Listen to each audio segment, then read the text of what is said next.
આગળ સામેનું દેખાય છે આ તમને સામે ડેમ દેખાય ને આખો હવે એ સરદાર સરોવર ડેમ બનાવતા બનાવતા 57 વર્ષ નીકળી ગયા છે આ ડેમ બનાવવાનો વિચાર 1946 માં સરદાર વલ્લભભાઈ પટેલ સાહેબે આપ્યો અને શિલાન્યાસ ખાતમુહૂર્ત 5મી એપ્રિલ 1961 માં પંડિત જવાહરલાલ નહેરુ સાહેબે કર્યો અને લોકાર્પણ 17 સપ્ટેમ્બર 2017 ના રોજ નરેન્દ્ર મોદી સાહેબ 4 વર્ષ પહેલા આ ડેમ બનાવવા માટે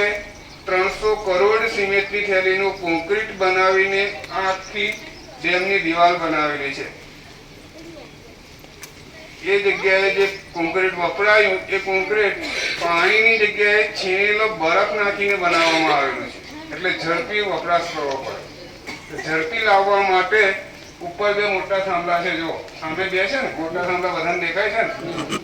ને એવા થાંભલા આ કિનારે પણ છે એ એક રોપવે છે પાવાગઢમાં ઉડન ખટોલા ચાલે એવું આ રોપવે જ છે પણ એના પર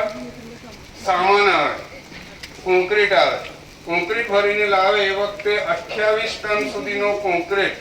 1 ટન એટલે 1000 કિલો એવું 28 ટન વજન એક સાથે લાવી શકે એવી ક્ષમતાનું રોપવે 23 કરોડ રૂપિયાના ખર્ચે 1988 માં લગાડેલું છે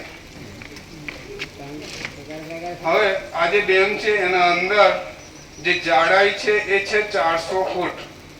40 માળનું મકાન નીચે બાંધેલું હોય ને એટલો જાડો છે ડેમ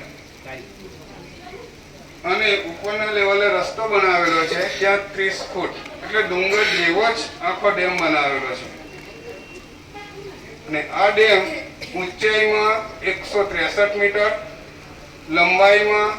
1210.2 મીટર એવું બાંધકામ થયા પછી બંને બાજુના પર્વત જોડાઈ ગયા છે સામેનો પર્વત સાતપુડા પર્વત આ વિંધ્યાચલ બંને પર્વતમાળાઓ વચ્ચે નર્મદા નદી આવે છે તો નર્મદા નદીનું પાણી અહીંયા નીચેના ભાગમાંથી વહી દરિયામાં જતું એ રોકવા માટે આ ડેમ બનાવેલો છે ને એ રોકાયેલું પાણી છે પાછળ અત્યારે 370 ફૂટ જેટલું ઊંડું 370 ફૂટ જેટલું ઊંડું અને 180 કિલોમીટર લાંબુ છે પાછળનો ભરાવો એટલો છે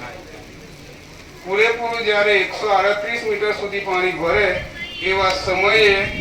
પાછળ પાણી 214 કિલોમીટર લાંબુ હોય છે અહીંથી અમદાવાદ આરામથી પહોંચી જવાય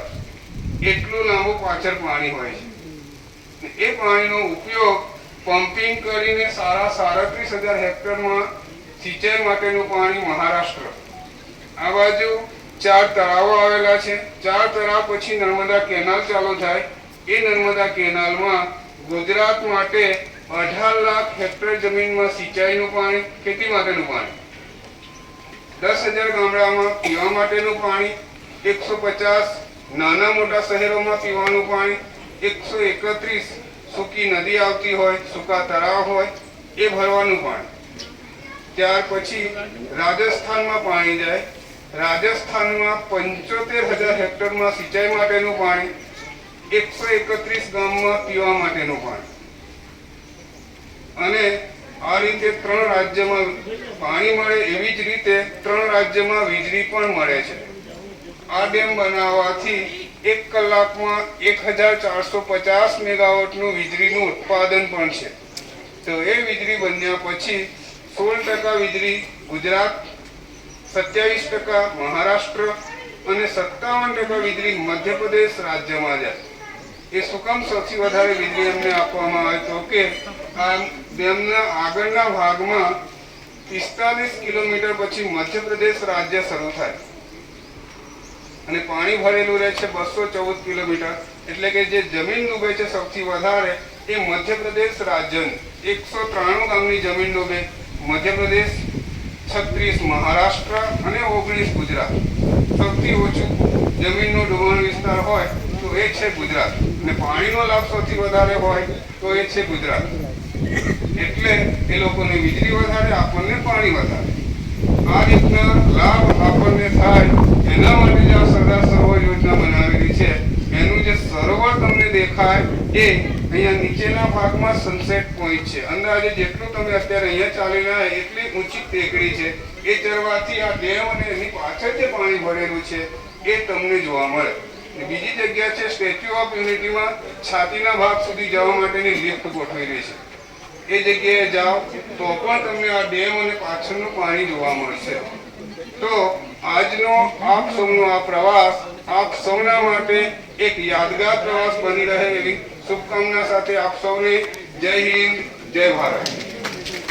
ધન્યવાદ. વેલકમ.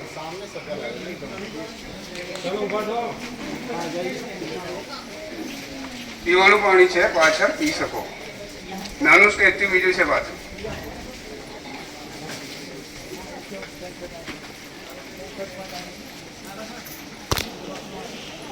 પાણી